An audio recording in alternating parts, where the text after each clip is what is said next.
My name is Gavin Evans, and this is my review of Longlegs. And this movie has been receiving amazing reviews. People are talking about just how terrifying and effective this movie is. People are just loving it to no end. And I try not to get caught up in the hype of movies, but I did heal. I was very, very excited to watch it. And I gotta say, I was underwhelmed. In fact, this might be one of the most overhyped movies I've ever seen.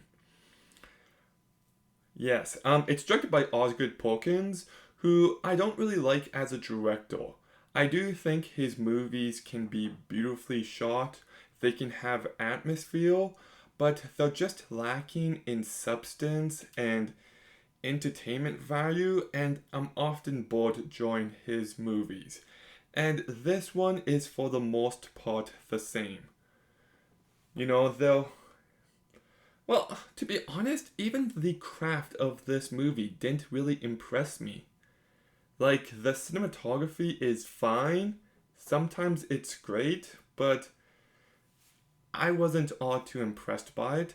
The movie has very lazy jump scares, and it actually pisses me off that people are talking about just how scary this movie is when so much of it is cheap jump scares. Like, really, Insidious is my favorite horror movie of all time. I think it is the scariest movie ever made, and I see critics just complaining about how much of that movie is filled with cheap jump scares, and I completely disagree.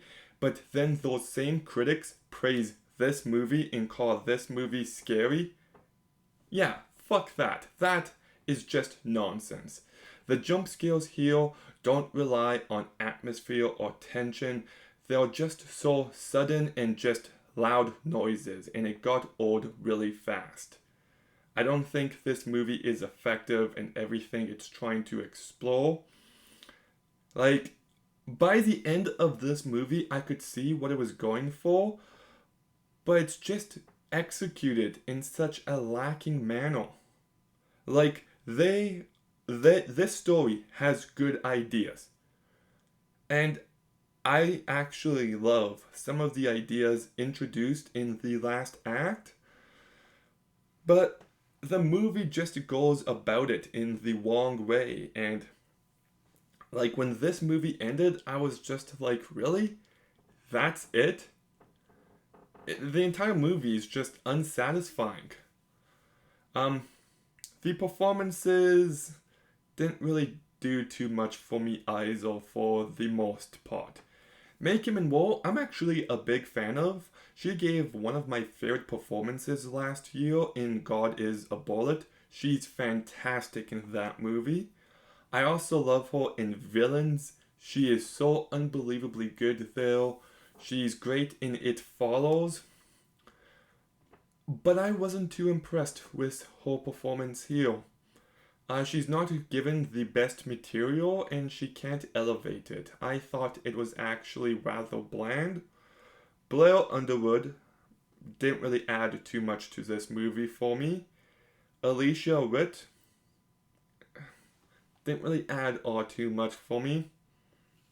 But it's time to talk about the biggest positive of this movie, and it's Nicolas Cage. I love the fact the marketing hasn't shown him almost at all, but he just has this evil presence to him. He's not in this movie much, but he just nails every single second we see him or hear him on screen. He just did everything this movie required him to do perfectly. Like, Nicolas Cage, like, he's been around for decades, and I've never seen him like this. Like, between this and Dream Scenario and Color Out of Space, this guy is just not slowing down, and I'm so thankful for that. Like, a decade ago, he was just in direct to video movies, but now he's just delivering the goods. Like, if you're going to watch this movie, and I don't think you should, but if you are going to, he is the reason why. In fact, it kind of pisses me off that they don't utilize him more than they do.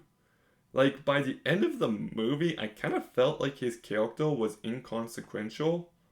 He didn't really play a bigger role into the story, which I just found baffling, but make no mistake, Nicolas Cage goes for it. It is my second favorite performance of the year, just behind Chris Hemsworth in Furiosa. Just, yeah. So, anyways, Nicolas Cage is the reason to watch this movie if you do. The movie does have some good ideas.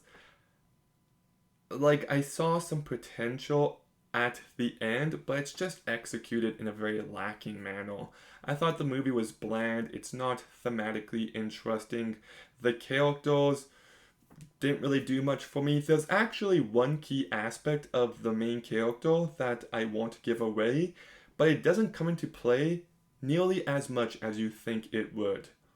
Um, yeah, it's very forgettable. Just because of Nick Cage, I'll be generous and give Longlegs a 4.5 out of 10. I mentioned it earlier, but if you do want to watch a great horror movie with Nicolas Cage, watch Color Out of Space. That movie is insane in the best possible way. And I do want to repeat my point again that just because this movie has a neon logo in front of it, people are talking about how scary it is, and I just feel like it's very disingenuous. Like, they view mainstream studio movies as less than, just because it's easier to just disregard them as generic, when sometimes that's just not the case. It kind of pisses me off. Like, sorry, this movie just isn't scary, and the jump scares are pathetic, and there's a double standard here. But anyways, Longlegs, what did you think of it? Let me know in the comments down below. Make sure you like, comment, subscribe. Stay tuned for more videos soon. And Gavin,